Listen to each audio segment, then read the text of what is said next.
Darcy watched Jane Bennet and Bingley together and decided Jane didn't love him. This is one of the most consequential judgments in the novel. It separates two people who are genuinely right for each other. It causes months of heartbreak, and it turns out to be wrong.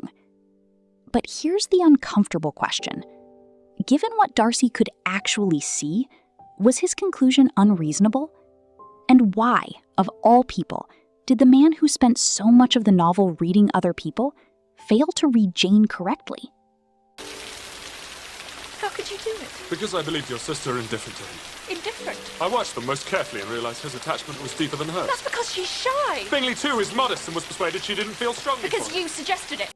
Before we answer that, let's talk about why this moment feels so strange to modern audiences. Every adaptation of Pride and Prejudice faces the same challenge. The camera struggles to hide chemistry. When Jane and Bingley appear together, the audience needs to believe in the relationship. Directors cast warm, appealing actors. They frame scenes to highlight emotional connection. They show us the beginnings of a romance. As a result, viewers often watch Jane and Bingley and think, of course she loves him. How could anyone miss it? But Darcy wasn't watching an adaptation. He was watching a young Regency woman whose upbringing encouraged restraint. Public displays of strong feeling were risky. Excessive eagerness could damage a woman's reputation. Grace, composure, and self-command were admired. Jane's behavior was not unusual. In many ways, it was exemplary. The audience is allowed access to her feelings. Darcy only has access to her behavior, and her behavior reveals far less than modern viewers often assume.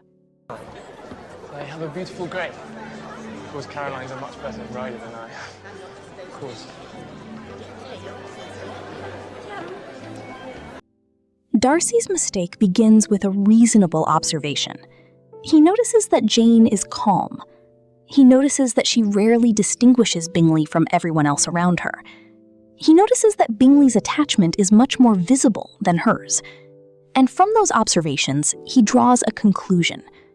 Not that Jane dislikes Bingley, not even that she is indifferent, but that her feelings are not as deep as his. The mistake is not in what Darcy sees.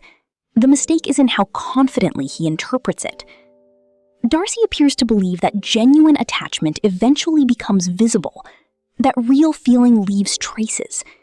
And when he looks at Jane, he cannot find enough evidence. What he does not fully consider is that some people reveal love in exactly the same way they reveal kindness, quietly. What a charming apartment you have here, Mrs. Phillips. Upon my word, it reminds me greatly of the small summer breakfast room at Rosings. Does it indeed, sir? I'm much obliged to you, I'm sure. I'm sure that Mr. Collins wishes to pay a compliment, Aunt. Does he? I see. Charlotte Lucas understands this immediately.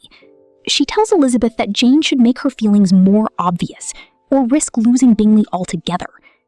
That observation matters, because it means Darcy was not the only person struggling to read Jane. Even those who knew her well recognized the problem. Darcy wasn't seeing nothing. He was seeing something real and misunderstanding what it meant.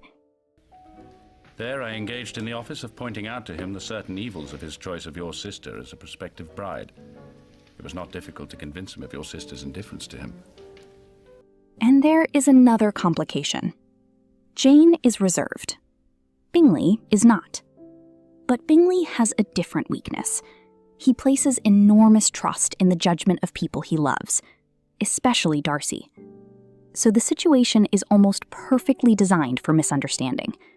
One person conceals her feelings, the other relies heavily on outside opinions. Jane expects her feelings to be understood without display. Bingley trusts other people to help him interpret what he sees. And standing between them is Darcy, trying to solve a puzzle with incomplete information. What he sees is an imbalance. What actually exists is two people who need a little more time.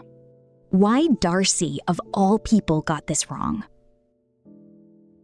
This is where the question becomes interesting. Because Darcy is not usually bad at reading people. In fact, one reason he trusts his own judgment so much is that it is often correct. He sees through Wickham long before Elizabeth does. He recognizes insincerity quickly. He notices details other people miss. So why fail here? Part of the answer may be that Jane represents a type of person Darcy struggles to interpret. Jane is unusually private. She is sincere without being expressive, transparent in character but opaque in emotion. Darcy can recognize strong feeling when it announces itself. Jane's feelings never do. And perhaps that uncertainty creates a problem for him. Because uncertainty is exactly what Darcy dislikes. Faced with incomplete evidence, he does not wait. He decides. And once he decides, he acts. There is but one part of my conduct in the affair on which I do not reflect with satisfaction. Really astonished me. That is that I concealed from him your sister's being in town. There is another possibility worth considering. Not a certainty, not something Austen explicitly tells us, but a possibility.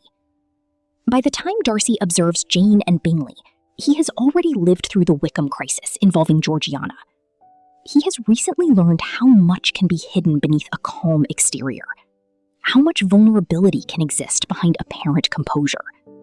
It is possible that this experience made him especially sensitive to relationships that seemed unequal, especially situations where one person appeared far more invested than the other. We cannot know for certain whether Darcy connected Jane and Georgiana in his mind. The novel never says he did. But it is difficult to imagine that such a painful experience left no mark on how he judged the people around him. If so, his error becomes a little more understandable. Not because trauma blinded him, but because experience taught him to be cautious in situations where affection appeared unevenly distributed. Mr. Wickham relinquished his object. The secondary motive must have been to revenge himself on me. Had he succeeded, his revenge would have been complete indeed. What makes Darcy's mistake so fascinating is that it grows out of qualities that are usually strengths. He is observant, he is analytical, he is decisive. Most of the time, those traits serve him well. Here, they fail him.